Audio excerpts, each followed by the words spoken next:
Both my parents came from Glasgow.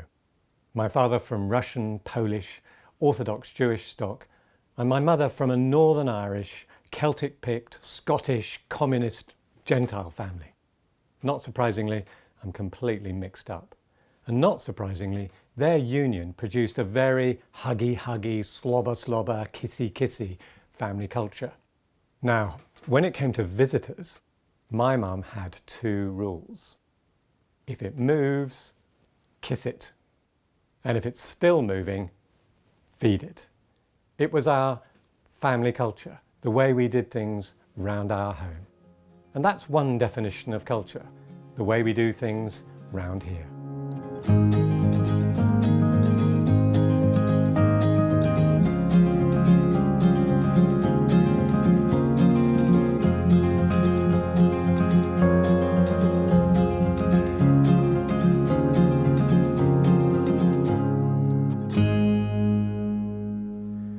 Every family has a culture, every workplace, every team, every church, every home group, every Frontline, a way of doing things round here.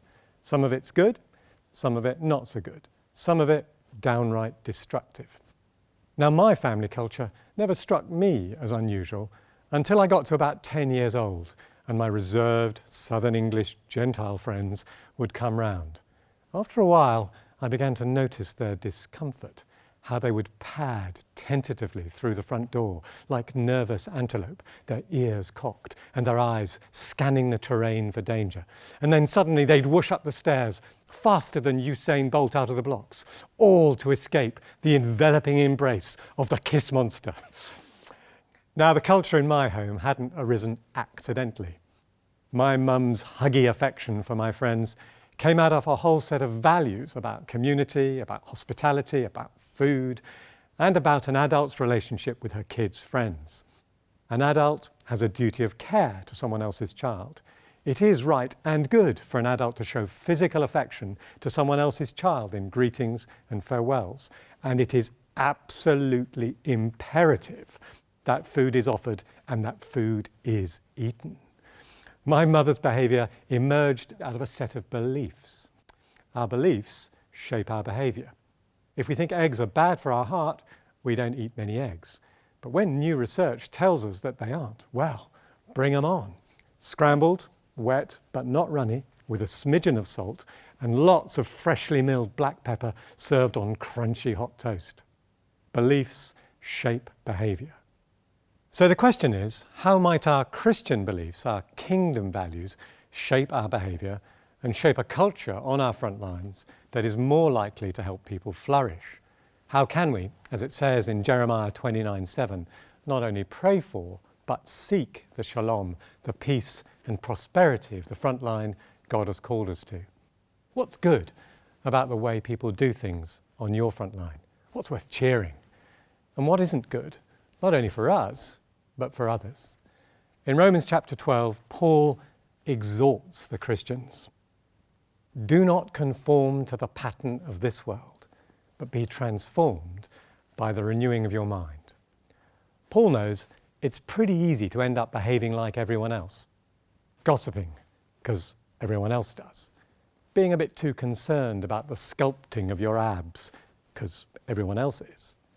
So we look for ways not only to change our own behaviour, but to change the way things are done around us. Perhaps the culture at your gym is very narcissistic, very self-focused. What could you do to make it less so? Well, maybe you might suggest that the Christmas party includes a raffle in aid of kids overseas who need cleft palate surgery, or that the money goes towards a table tennis table for the council's youth club. Perhaps you dislike the way that everyone in your family fiddles with their phones over meals, messes up conversations.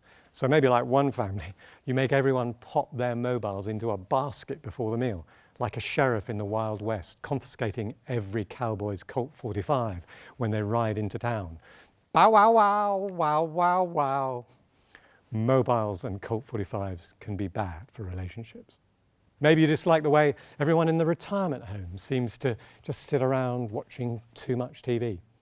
So you celebrate everybody's birthday with a multiple choice quiz about their lives so that residents get to know each other.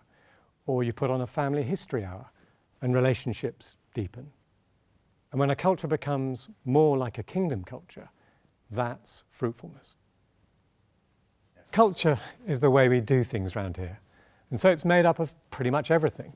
The stories we tell, the rituals we have, the rewards that we give, the heroes we admire, the slogans we repeat. Now there's good news and bad news in that. The bad news is that because values are expressed in all those ways, it can be quite hard to change a culture. The good news is that because values are expressed in all those ways, it can be quite easy to find a way to begin to change a culture. Before I tell you a story, you might want to pause the film and discuss some of the positive and negative aspects of the culture of your Frontline.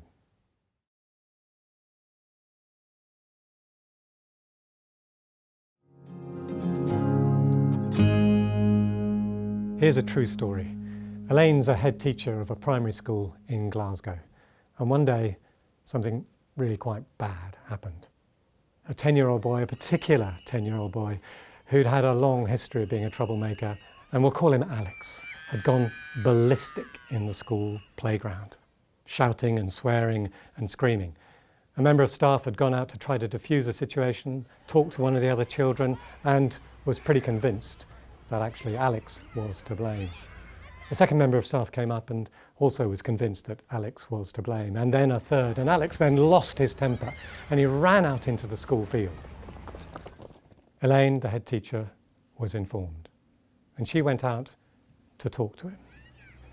"It wasn't me, miss, it wasn't me. I didn't do it. They wouldn't listen. They just wouldn't listen." Well, Elaine believed him, went back into the school and talked to the other child who was involved, who owned up.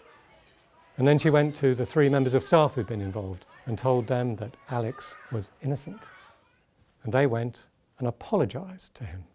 And subsequently, the other child involved also apologised to Alex. I wonder what strikes you about that particular story. Well, one thing is that Elaine really, really listened to Alex.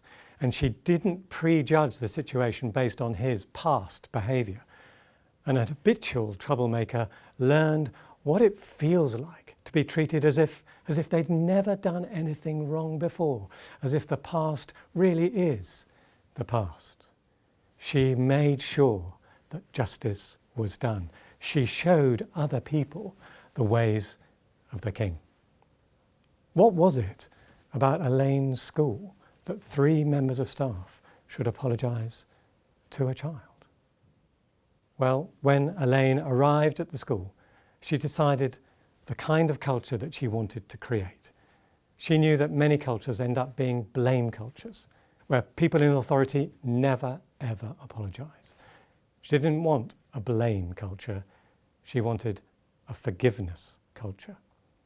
So right from the start, she told parents, she told staff, she told the children that she'd make decisions, but that she'd also probably make some mistakes. And if they didn't like something she did, then they should come and talk to her about it, and if she agreed, she would apologise and then go do something about it. And that's exactly what she's done.